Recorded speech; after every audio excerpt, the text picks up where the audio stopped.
मान लो आपके पास 1 करोड़ रुपए पड़े हैं, या मान लो आपके पास 50 लाख रुपए पड़े हैं। अब आप ये चाहते हो कि आपका जो ये पैसा है, ये पैसा आपका ग्रो भी करता रहे, और आप इस पैसे से चाहते हो कि आपको एक रेगुलर इनकम भी मिलती रहे। तो इसके लिए सबसे सही अप्रोच है SWP, यानी सिस्टमैटिक विड्रॉल प्लान। SWP में जो पैसा हम इन्वेस्ट करेंगे वो पैसा हमारा ग्रो भी करता रहेगा और हमें हर महीने रेगुलर इनकम भी मिलती रहेगी। मान लो एक रिटायर्ड इंसान है, इस रिटायर्ड इंसान के पास 1 करोड़ रुपया पड़ा है। इसको जैसे भी रिटायरमेंट में पैसा मिला या जो भी है, इसके पास अब सिर्फ यही आखिरी 1 करोड़ रुपया है, और ये चाहता है कि इस 1 करोड़ रुपए को ये एक ऐसी जगह इन्वेस्ट करे जहां से इसको हर महीने कुछ ना कुछ कमाई होती रहे।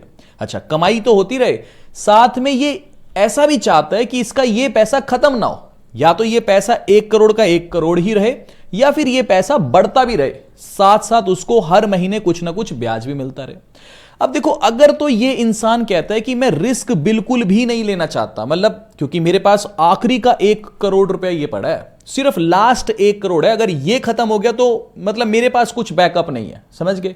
तो अगर वो कहता है कि मैं रिस्क 0 लेना चाहता हूं, मैं बिल्कुल ये भी अफोर्ड नहीं कर सकता कि मेरा 1 लाख रुपए का भी नुकसान हो, तो फिर मैं यहां कहूंगा कि SWP स्टार्ट करने का कोई फायदा नहीं है। समझ के बात को? अभी मैं आपको सब कुछ समझाऊंगा, एक्सेल पे भी समझाऊंगा SWP होता क्या है, सब कुछ समझाऊंगा, लेकिन हम बिल्कुल न्यूट्रल होकर चलेंगे। मैं ये बिल्कुल भी नहीं कहूंगा SWP, जैसे इंटरनेट पे आप खोल लो SWP बेस्ट है, SWP बेस्ट है, सबके लिए बेस्ट थोड़ी ना है। अगर मान लो ये इंसान कुछ इस टाइप का होता है कि इसके पास रिटायरमेंट पे 1 करोड़ रुपया मिला है, इसके पास पहले से ही बहुत सारी जमा पूंजी है, इसके पास कुछ ना कुछ एग्रीकल्चर लैंड भी है जहां से इसको इनकम होती है, इसके पास कुछ ना कुछ रेंटल इनकम भी आती है, यानी अभी भी इसके पास बहुत सारे मोड ऑफ, मतलब एक तरह से बहुत सारे अलग अलग तरीके हैं जहां से इसको इनकम आ रही होती, तब मैं कह देता कि हाँ SWP शुरू कर ले। ये जो 1 करोड़ रुपया मिला, इससे आपको रेगुलर इनकम भी मिलती रहेगी, और किस्मत अच्छी रही, मान लो मार्केट बहुत अच्छा ही परफॉर्म करता रहा, तो आपका पैसा भी बहुत सही स्पीड से ग्रो करता रहेगा। SWP अच्छी चीज है,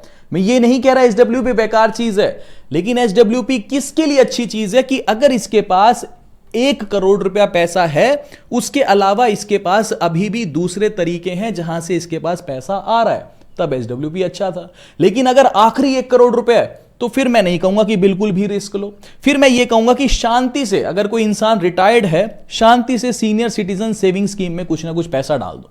यहां पे आपको रेगुलर ब्याज मिलता रहेगा, और 8.2% के हिसाब से आपको ब्याज मिलता रहेगा। आप टेंशन बिल्कुल भी मत लो।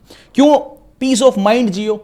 कम पैसा आ जाएगा, लेकिन पैसा आप समझो कोई 60, 65, 70 साल का इंसान, उसका 10 लाख रुपए अगर कम हो जाए तो वो तो स्ट्रेस में ही मर जाएगा, समझ गए। तो मेरा मानना यह है कि फिर वो इंसान बिल्कुल स्ट्रेस ना ले। दूसरा, पोस्ट ऑफिस MIS स्कीम की तरफ भी आप जा सकते हो, वहां पे आपको 7.4% का रिटर्न मिलेगा। रिटर्न्स बहुत कम है, लेकिन मेरा मानना यह है कि रेगुलर, अब ये मंथली इनकम स्कीम है, हर महीने आपको ब्याज मिलता रहेगा आपके पैसों के ऊपर। ब्याज भले कम मिले, लेकिन पैसा डूबेगा नहीं। अगर ऐसे इंसानों को जो रिस्क बिल्कुल नहीं ले सकते, अगर SWP में इन्वेस्ट करना भी है, तो सिर्फ और सिर्फ डेट म्यूचुअल फंड्स के अंदर ही इन्वेस्ट करके SWP स्टार्ट करो। समझ के बात को? अब अगर मान लो किसी के पास ज्यादा पैसा है, वो थोड़ा बहुत रिस्क ले सकता है, तो फिर वो हाइब्रिड म्यूचुअल फंड के अंदर भी SWP स्टार्ट कर सकता है, या फिर इक्विटी जो म्यूचुअल फंड्स हैं उनके अंदर भी SWP स्टार्ट कर सकते हैं। अब एक्चुअल में SWP है क्या, पहले तो ये समझो। देखो, मैं यहां पे ना एक एक्सेल ओपन कर रहा हूं। एक्सेल देखो, पहले चलो एक बार एक्सेल को छोड़ो, इस पे ही समझ लो SWP एग्जैक्टली है क्या। देखो, SWP का सिंपल सा मतलब ये है कि जैसे आपकी SIP होती है, ठीक है, जैसे आप म्यूचुअल फंड के अंदर पैसे को इन्वेस्ट करते हो ना, आप रेगुलरली म्यूचुअल फंड में पैसे को इन्वेस्ट कर रहे हो। म्यूचुअल फंड में आपने धीरे धीरे हर महीने, लेट अस सपोज एक SIP शुरू करी 10,000 रुपए की, तो धीरे धीरे करके आपने कई साल SIP मतलब कटवा करके, मान लो अब आपके पास टोटल एज्यूम करो 50 लाख रुपए इकट्ठे हो गए, और अब आप रिटायर भी हो गए। ठीक है, रिटायर हो गए, या मान लो कोई इंसान रिटायर नहीं भी हुआ, मान लो कोई 40 साल की उम्र में है, उसके पास 50 लाख रुपए इकट्ठा हो गया। अब वो ये चाहता है कि इस 50 लाख में से मेरे को हर महीने कुछ ना कुछ पैसा मिलता रहे। समझ के बात को?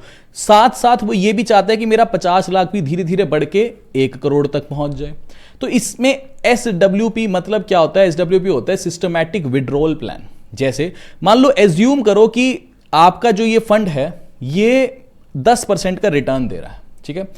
तो आज 50 लाख रुपए इस फंड में पड़े हैं, एक साल के बाद आपका पैसा 10% से बढ़ जाएगा, आपका पैसा कितना हो जाएगा? 55 लाख रुपए हो जाएगा। लेकिन इसी फंड में से आप ये चाहते हो कि आप हर साल या फिर हर महीने, आप एज्यूम करो कि आप चाहते हो कि आप 30,000 इस फंड में से निकालना चाहते हो, ठीक है? तो अगर हर महीने 30,000 निकालोगे तो साल का कितना निकालोगे? 30,000 इंटू में 12 यानी 12×3 = 36, 3,60,000 रुपए आप इस फंड में से निकालोगे। अब एक साल में आपको 10% का अगर ये रिटर्न दे रहा है तो आपका पैसा बढ़ के 55 लाख हो गया, लेकिन इसमें से आपने 3,60,000 रुपए निकाल लिए। तो अगले साल आपका जो फंड है वो 55 लाख नहीं होगा, 55 मतलब एक तरह से 55 लाख में से 3,60,000 माइनस कर दो तो 1,40,000 बच गया। तो अगले साल आपका जो फंड है वो 51,40,000 रुपए हो जाएगा। समझ गए बात को? फिर अगेन इसके ऊपर 10% का रिटर्न मिलेगा, लेकिन उसमें से आप 3,60,000 रुपए निकाल लोगे। कहने का मतलब है कि सिस्टमैटिक विड्रॉल प्लान, यानी आपको जो पैसा रिटर्न मिल रहा है उसमें से थोड़ा थोड़ा पैसा आप हर साल निकालते जा रहे हो। इससे हो क्या रहा है? धीरे धीरे करके आपका फंड भी बढ़ता जा रहा है, लेकिन धीरे धीरे करके हर महीने आपको एक इनकम भी आती जा रही है। समझ गए? थोड़ा सा आप एक्सेल पे समझाता हूं, मोटी कहानी तो मैंने आपको यहां समझाई। जैसे एक एग्जांपल लो, मान लो हम एग्जाम्पल लेते हैं किसी रिटायर्ड इंसान का ही लेते हैं, क्योंकि ये जो समस्या है ये रिटायर्ड इंसान के लिए सबसे बड़ी है। क्यों? क्योंकि अगर मेरी एज में आप कहो कि मेरे पास 1 करोड़ रुपए इकट्ठे हो गए, मैं तो अगले दिन कहूंगा एक प्लॉट ले ले यार, सिंपल सी चीज है, रियल एस्टेट में डाल दे। या मैं कहूंगा कि थोड़ा और पैसा ग्रो करने दो यार, अभी तो जवान है, अभी रेगुलर इनकम क्या, अभी तो हर रोज कमा ही रहे हैं ना। तो यंग लोगों के अंदर इतनी जरूरत नहीं होती है SWP की। अगर कोई रिटायर्ड है उसको ये होता है यार मैं रिटायर हुआ तो मेरे को ये पैसा मिला, अब इस पैसे का करूं क्या? ट्रेडिशनल तरीका क्या है? वही मैंने आपको बताया, MIS में कुछ डाल दो, सीनियर सिटीजन सेविंग स्कीम में कुछ डाल दो, FD में कुछ डाल दो, या फिर बीवी बच्चों के नाम कुछ डाल दो। ट्रेडिशनल वे तो यही है। उसमें ये होता है कि इंसान रिस्क जीरो उठाता है, टेंशन फ्री रहता है, दैट्स इट। लेकिन अगर थोड़ी समझदारी से चले, ठीक है, मैं ये नहीं कह रहा सारा पैसा आप MIS में डाल दो, सारा पैसा सीनियर सिटीजन में डाल दो, वो वही लोग डालो जो ये बिल्कुल, जैसे अगर मैं अपने फादर से बात करूं, वो ये कहेंगे भाई कम मिल जाए लेकिन डूबना नहीं चाहिए, तो मैं उनका पैसा कभी SWP में डालूंगा भी नहीं। सिंपल सी चीज बता रहा हूं सबके लिए, चाहे अच्छी लगे चाहे बुरी लगे। क्योंकि अगर मैं आपको बड़ी बड़ी बातें करूं कि SWP में डाल दो जी, ऐसा हो जाएगा, ऐसा हो जाएगा, आपको इतना मिल जाएगा, ना मिला फिर क्या होगा? आप गाली मुझे ही दोगे ना। तो जो नहीं ले सकते भाई मत डालो, जो थोड़ा बहुत ले सकते हैं उनको मैं पहले कैलकुलेशन समझाता हूं कि ये काम करता कैसे है, फिर हम देखेंगे कि रिस्क नहीं लेना तो हम डेट म्यूचुअल फंड में भी SWP शुरू कर सकते हैं, वहां कम रिटर्न है, रिस्क तो बहुत कम ही है। जैसे एक एग्जांपल लो, 1 करोड़ रुपए आप किसी के पास है, तो मैं यहां डाल देता हूं 1 2 3 4 5 1 लाख 10 लाख 1 करोड़, ठीक है। और मैं रिटर्न एज्यूम कर रहा हूं कि 10% है, ठीक है, कि हर साल जिस भी फंड में आपने पैसा इन्वेस्ट किया वो आपको 10% का रिटर्न दे रहा है। और एक एग्जांपल लेते हैं कि मान लो आप चाहते हो, या यही रिटायर्ड इंसान चाहता है कि 1 करोड़ तो है, जिस फंड में डाले हैं वो 10% का रिटर्न भी दे रहा है, और ये इंसान चाहता है कि हर महीने मैं 70,000 रुपए विड्रॉ करना चाहता हूं, ठीक है। तो यहां पे मैं लिख देता हूं 70,000, ठीक है।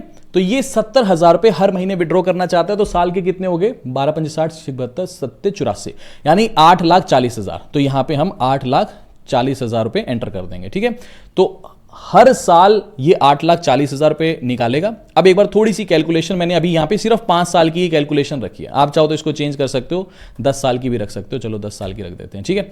अब पहला साल समझो, अब यहां समझो SWP काम करता कैसे है, ठीक है। तो पहला साल क्या है? ईयर 1। यहां पे हमारे पास 1 करोड़ रुपए है। मेरा जो फंड है, जिस म्यूचुअल फंड के अंदर मेरा पैसा पड़ा है 1 करोड़ रुपए, उसने मेरे को 10% का रिटर्न दिया। तो मेरे को जो रिटर्न मिला कितना मिला? 1 करोड़ का 10% हो गया 10 लाख रुपए। तो मेरा टोटल पैसा बढ़ के कितना हो गया? 1 करोड़ 10 लाख रुपए हो गया। अब इस 1 करोड़ 10 लाख रुपए में से मैंने इसी साल 8,40,000 रुपए भी तो निकाले हैं। क्यों? क्योंकि हर महीने में 70 हजार रुपए विड्रॉ भी तो कर रहा हूं, ठीक है। तो 8,40,000 रुपए मैंने यहां से निकाल लिए। अब मेरे पास टोटल पैसा इस साल के अंत में कितना बचेगा? 1 करोड़ 1 लाख 1,60,000 रुपए। अब अगले साल की शुरुआत करो। 1 करोड़ 1,60,000 10% का रिटर्न देगा, यानी 10,16,000 रुपए मेरे को रिटर्न मिला। मेरा टोटल पैसा हो जाएगा 1 करोड़ 11,76,000 रुपए, राइट। लेकिन अगेन मैंने 8,40,000 निकाले। अगले साल मेरा पैसा बढ़ के हो जाएगा 1 करोड़ 3,36,000 रुपए। यानी इसमें इस केस सिनेरियो में हो क्या रहा है? अभी ये सिर्फ हम पॉजिटिव साइड एज्यूम कर रहे हैं इस चीज की, ठीक है। इस केस सिनेरियो में हो क्या रहा है कि मेरा फंड, मैं 10% रिटर्न एज्यूम कर रहा हूं, तो मेरा फंड हर साल मुझे 10% का रिटर्न दे रहा है, यानी 1 करोड़ के पीछे हर साल मुझे 10 लाख रुपए मिल रहे हैं। उस 10 लाख में से मैं 8,40,000 रुपए अपने खर्चों के लिए निकाल रहा हूं, बचा हुआ 1,60,000 रुपए वो दोबारा से म्यूचुअल फंड में एडजस्ट हो रहा है। समझ गए? तो धीरे धीरे मेरा पैसा भी बढ़ता जा रहा है और मेरे को हर महीने कमाई भी होती जा रही है। कमाई इन द सेंस मेरा ही पैसा है, तो मेरे को घर खर्चों के लिए कमाई भी होती जा रही है। अब अगर मान लो यही बहुत सारे बुद्धिजीवियों की वीडियो देखोगे तो वो कैलकुलेशन दिखाएंगे। मान लो सपोज अभी 10 साल है, मान लो मैं इसको 40 साल कर देता हूं, ठीक है, जो प्रैक्टिकली पॉसिबल होती नहीं है, ठीक है, ये 40 साल कर दी। तो यहां पे जो आपको कैलकुलेशन करके दिखाएंगे ना, तो यहां पे यही कैलकुलेशन करके दिखाएंगे कि ये देखो, यहां आपने हर साल 8,40,000 रुपए निकाले भी सही, तो 40 साल में आपने टोटल पैसा निकाल लिया 3,36,00,000 रुपए, और साथ में अभी भी आपके पास पड़े हैं 8,08,00,000 रुपए। आप कहोगे यार वाह कितनी सही चीज है, लेकिन मुझे आप एक चीज समझाओ कि यहां पे रिटर्न हमने कंटिन्यूअसली 10% का एज्यूम कर लिया अगले 40 साल तक, तो आपको क्या लगता है कि ये रिटर्न सेम रहेगा? बाय चांस बीच में कोविड जैसा टाइम आ गया, कोविड में क्या हुआ था कि 1 करोड़ अगर किसी का इन्वेस्टेड था तो वो रह के 50 लाख ही रह गया था। उस सिचुएशन में तो कोई बताता नहीं क्या होगा। अच्छा 10% एज्यूम कर रहे हैं, क्या आज मार्केट 10% दे रही है? कोई भरोसा नहीं है। कुछ फंड्स दे रहे हैं, कुछ फंड्स बिल्कुल भी नहीं दे रहे। अगर किसी ने आज से 4 साल पहले आईटी सेक्टर में कुछ पैसा इन्वेस्ट किया होता तो ये रोज नए नए एआई के इनोवेशंस आ रहे हैं, उसके बाद आईटी सेक्टर की आज की डेट में कमर टूटी हुई है। तो ये प्रैक्टिकली पॉसिबल नहीं है। आप ये नहीं कह सकते कि 10% का रिटर्न ही मिलता रहेगा। अब दूसरी बात, मान लो 1 करोड़ रुपए मैंने यहां पे इन्वेस्ट किया हुआ है और हर साल मैं इस फंड में से 8,40,000 रुपए निकाल रहा हूं। वही एग्जांपल लेकर चलते हैं कि हर महीने में 70,000 रुपए निकाल रहा हूं। अब एक छोटा सा मैं चेंज करता हूं कि यहां पे, चलो एक बार के लिए इसको हम 10 साल के लिए ही प्रोजेक्शन लेके चलते हैं। एक छोटा सा मैं ये चेंज करता हूं कि मेरे को जो रिटर्न है वो मैं 10% एज्यूम नहीं कर रहा, मैं एज्यूम कर रहा हूं कि 5% का मेरे को रिटर्न मिलता है। राइट, पहले साल की कैलकुलेशन समझे, 1 करोड़ रुपए था, 1 करोड़ पे 5% का रिटर्न मिला, मेरे को रिटर्न मिला कितना? 5 लाख रुपए। लेकिन मैंने निकाल कितने? अच्छा टोटल पैसा हो गया 1 करोड़ 5 लाख रुपए। अब 8,40,000 रुपए मैंने निकाल लिए। कमाए कितने मेरे फंड ने? 5 लाख रुपए, लेकिन 8,40,000 रुपए मैंने निकाल लिए। साल के अंत में मेरे पास अब 96,60,000 रुपए बचे। फिर अगले साल फिर शुरू करो, 96,60,000 रुपए, 5% रिटर्न मिला 4,83,000 रुपए। मेरा टोटल पैसा हो गया 1 करोड़ 1,43,000। अगेन मैंने 8,40,000 निकाल लिए, मेरे पास बच गए 93,000। धीरे धीरे करके मेरे पास 10 साल के बाद 1 करोड़ का बचेगा 57 लाख रुपए। अब इस कैलकुलेशन को थोड़ा और बड़ा करें, 20 सालों का करें। 20 साल छोड़ो आप, ये 18 साल के बाद मेरा जो 1 करोड़ रुपया है, 18 नहीं 19th ईयर में मेरा जो 1 करोड़ है वो भी जीरो हो जाएगा। क्यों? यहां पे आप चेक करो, ये 18th ईयर में मेरे पास 4,34,000 रुपए बचेंगे। समझ गए बात को? फिर 19th ईयर शुरू होएगा, 4,34,000 पे 5% ब्याज मिलेगा, यानी 21,000 ब्याज मिलेगा। टोटल पैसा हो जाएगा 4,56,000। इस साल मैं 8,40,000 निकाल भी नहीं पाऊंगा, यानी आखिरी ये 4,56,000 पे मैं 19th ईयर में जाकर निकालूंगा और मेरा 1 करोड़ रुपया हो जाएगा शून्य। ये जो SWP है ये कब कामयाब है? देखो कामयाब तो ठीक है, मैं ये नहीं कहूंगा कामयाब नहीं है, ठीक चीज है, लेकिन आप उसके दोनों एंगल दिखाओ ना। आप ये थोड़ी कह सकते हो कि अब मैं ये आपको ना दिखाता 5% वाली एजम्पशन वाली, मैं आपको 10% से दिखा करके आपको कन्विंस कर देता, आज कल आप SWP शुरू कर लेते। ठीक है, लेकिन आप दोनों एंगल लेके चलो ना। आप सिर्फ ये क्यों एज्यूम करके चलते हो कि अच्छा आप ऐसे 10% के हिसाब से कैलकुलेशन उठाओगे, 40 साल बाद आप किसी को कह रहे हो आपका 8 करोड़ रुपया हो जाएगा? ऐसे थोड़ी ना होता यार। समझ गए बात को? अब एक सिंपल सी चीज समझो, अब SWP कब अच्छा है? SWP तब अच्छा है अगर मार्केट मेरे को यहां 10% का रिटर्न देता। दूसरी बात, एक सिंपल सी चीज समझो, अगर मार्केट लेट अस सपोज अच्छा चल रहा है, मान लो, ठीक है, आप SWP करो कोई दिक्कत नहीं है, लेकिन SWP अभी हम डिस्कस करेंगे कौन से फंड्स में करनी चाहिए। अब मैं यहां पे ये मान के चल रहा हूं कि लेट अस सपोज कि मार्केट अच्छा परफॉर्म कर रहा है, मार्केट 10% रिटर्न दे रहा है। समझ गए? तो 1 करोड़ रुपए मैंने इन्वेस्ट किया, 10% रिटर्न दे रहा है, यानी हर साल मेरे को 10 लाख रुपए का रिटर्न दे रहा है। तो एक चीज तो समझ लो, अगर आप चाहते हो कि आपका फंड ग्रो भी करता रहे और आप उसमें से हर महीने पैसा भी निकालते रहो और ये सिलसिला लाइफ लॉन्ग चलता रहे, तो अगर आपका फंड 10 लाख रुपए का रिटर्न दे रहा है तो साल का 10 लाख रुपए से तो कम ही आप विड्रॉ करोगे। अगर साल का फंड 10 लाख रुपए रिटर्न दे रहे हो और आप 12 लाख रुपए निकाल रहे हो, तो धीरे धीरे आपका प्रिंसिपल कम होता जाएगा। कि पहले साल 10 लाख का रिटर्न दिया, आपने 12 लाख रुपए निकाल लिया, तो अगले साल प्रिंसिपल 1 करोड़ का 98 लाख ही बचेगा। वो धीरे धीरे करके जीरो होना ही होना है। समझ गए बात को? तो पहली चीज तो जितना हमारे को रिटर्न मिल रहा है उससे कम पैसा निकालेंगे। कितना कम निकालेंगे? अगर कोशिश कर सको तो मान लो 10% का रिटर्न मिल रहा है, ठीक है, तो हर साल 10 लाख ही मिल रहा है, तो कोशिश करो कि 5 लाख ही निकालो। समझ गए बात को? क्यों? क्योंकि वो जो बचा हुआ 5 लाख है वो हमारा बैकअप है। कभी मार्केट नीचे जाएगी तो वहां हमें वो सपोर्ट करेगा। समझ गए? अच्छा, अब हो सकता है आज 10% रिटर्न मिल रहा है, तो मैंने कहा कि हर साल मेरा फंड 10 लाख रुपए से ग्रो हो जाता है, क्योंकि मेरे पास 1 करोड़ है, तो मैंने 5 लाख रुपए की प्रैक्टिस बना रखी कि 5 लाख रुपए मैं हर साल निकालता रहूंगा। समझ गए? अब मान लो, अब एक चीज समझो, मार्केट कल को नीचे आ जाए, समझ गए, मार्केट कल को नीचे आ जाए और 5% ही रिटर्न देने लगे, तो फिर 1 करोड़ का हर साल आपको 5 लाख ही मिल रहा है। तो उस टाइम पे आप अपना अमाउंट ऑफ विड्रॉल भी कम कर लो। आप वहां पे ये बोलो कि अब मैं पूरे साल का 2.5 लाख रुपए ही निकालूंगा, यानी ऑलमोस्ट 20-21 हजार रुपए ही हर महीने निकालूंगा। तो ये चीज आपको ऑब्जर्व करनी पड़ेगी। इस तरीके से अगर आप चलोगे तो एसडब्ल्यूपी बहुत अच्छी चीज है। समझ गए बात को? अब सवाल आता है एक और कि मेरे को एसडब्ल्यूपी कहां स्टार्ट करनी चाहिए। देखो, वैसे आइडियली लोग ये बोलते हैं, अगर मैं ईयर ऑन ईयर बताऊं तो लोग ये कहते हैं कि अगर बहुत छोटे टाइम के लिए आप इन्वेस्ट करना चाहते हो और ये एसडब्ल्यूपी का बेनिफिट उठाना चाहते हो, तो फिर आप जो है डेट म्यूचुअल फंड्स के अंदर ही इन्वेस्ट करो। क्यों? क्योंकि इसके अंदर रिस्क बिल्कुल भी नहीं है। समझ गए बात को? अगर आप थोड़ा बहुत लंबे टाइम के लिए करना चाहते हो, 3 साल से लेके 5 साल के लिए, तो फिर आप हाइब्रिड म्यूचुअल फंड्स को चूज कर सकते हो। क्यों? क्योंकि ये जो पैसा है आपका डेट में भी डालते हैं, इक्विटी में भी डालते हैं। फिर लोग बोलते हैं कि लॉन्ग टर्म के लिए अगर आप इन्वेस्ट करना चाहते हो और रेगुलर इनकम चाहते हो लंबे टाइम के लिए, तो लोग कहते हैं कि इक्विटी म्यूचुअल फंड की तरफ जा सकते हो। लेकिन मेरा मानना यह है कि ये हर किसी की रिस्क एपेटाइट के ऊपर ही डिपेंड करता है। जैसा मैंने एग्जांपल लिया कि मान लो मेरे फादर होते और मेरे फादर के पास 1 करोड़ रुपया होता, ठीक है, ऑल्दो मेरे फादर रिटायर्ड है, अब एज्यूम कर रहा हूं, और हालांकि उन्होंने एसडब्ल्यूपी में लगा भी नहीं रखा, ठीक है, तो क्यों नहीं लगा रखा? क्योंकि अगर मैं आज उनको ये प्लान समझाऊं ना कि एसडब्ल्यूपी में आप पैसा लगा लो, तो मेरे फादर कहेंगे ये जोड़े हाथ, ठीक है। क्यों? क्योंकि उनका risk appetite zero, I know कि उनका रिस्क एपेटाइट जीरो है। वो ये कहेंगे कि मैं अफोर्ड नहीं कर सकता कि मेरा 2-3 लाख रुपए का भी नुकसान हो। अब आप समझो, अगर मैं अपने फादर का एसडब्ल्यूपी इक्विटी में इन्वेस्ट करवा दूं, ठीक है, कल को भगवान न करे मार्केट नीचे आ जाए, ये 1 करोड़ रुपए का 80 लाख ही रह जाए। समझ के बात को? तो क्या करेंगे एसडब्ल्यूपी? वो तो मुझे ही गाली देंगे ना कि यार 20 लाख रुपए का नुकसान करा दिया। इससे अच्छा तो एफडी में ही कुछ पैसा पड़ा था, या फिर एमआईएस में पड़ा था, एससीएसएस में पड़ा था, ठीक है, वहीं से मेरे को सरकारी स्कीमों से ही ठीक ठाक पैसा आ रहा था। तो उनके लिए एसडब्ल्यूपी वाली स्कीम है ही नहीं। अच्छा, एसडब्ल्यूपी करता ही तो फिर मैं उनका डेट म्यूचुअल फंड में करता। क्यों? क्योंकि यहां तो रिस्क जीरो ही है। Government bond, corporate bond, almost zero risk है, तो यहां पे मैं कर देता उनका। हद से हद एसडब्ल्यूपी करना होता। तो पॉइंट यह है कि अगर मान लो किसी के पास एक्स्ट्रा पैसा है, मान लो 1 करोड़ रुपए पड़ा है, इसके अलावा बहुत पैसा है, वो कह रहा है कोई दिक्कत नहीं है, रेगुलर इनकम आने दो, ये फंड भी ग्रो करने दो, बहुत रिस्क अफोर्ड कर सकते हो, तो फिर इक्विटी म्यूचुअल फंड में एसडब्ल्यूपी शुरू कर दो। क्यों? क्योंकि फिर मान लो वहां पे 12% का हम रिटर्न एज्यूम कर सकते हैं, ठीक है। 1 करोड़ के पीछे आपका 12 लाख रुपए हमेशा बढ़ता रहेगा।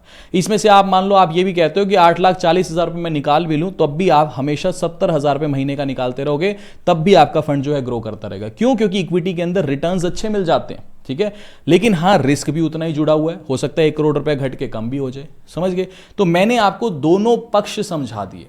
अगर किसी के पास पैसा ठीक ठाक है, रिटायरमेंट मिल गई, अब इकट्ठा पैसा भी मिल गया, इसके अलावा रियल एस्टेट में अंधा पैसा कमा रखा है, अंधा इन द सेंस ठीक ठाक प्रॉपर्टी बना रखी है भी, ऐसा नहीं कि उसका पूरा जीवन ही बस, मान लो कोई इंसान रिटायर हुआ, सरकारी इंसान जो ईमानदार था, जिसने कुछ एक्स्ट्रा पैसा नहीं बनाया, अब ये रिटायर हो गया, इसके पास आखिरी 1 करोड़ रुपए है बस, इसके अलावा कुछ नहीं है, ना प्रॉपर्टी है ना कुछ है, सिर्फ आखिरी 1 करोड़ रुपए है, तो मैं तो नहीं कहूंगा इक्विटी एसडब्ल्यूपी स्टार्ट कर भाई। समझ के बात को? हाँ, करना है तो थोड़ा बहुत पैसा बाइफरकेट कर लो, थोड़े पैसे को, कुछ की सीनियर सिटीजन सेविंग स्कीम खोल लो, कुछ एमआईएस में डाल दो, कुछ की एफडी करा लो, और कुछ का डेट म्यूचुअल फंड में पैसा डाल के एसडब्ल्यूपी शुरू कर लो। That's it. समझ गए? हद से हद हल्का फुल्का 5-7 लाख रुपए जो है हाइब्रिड म्यूचुअल फंड के अंदर डाल के एसडब्ल्यूपी स्टार्ट करो।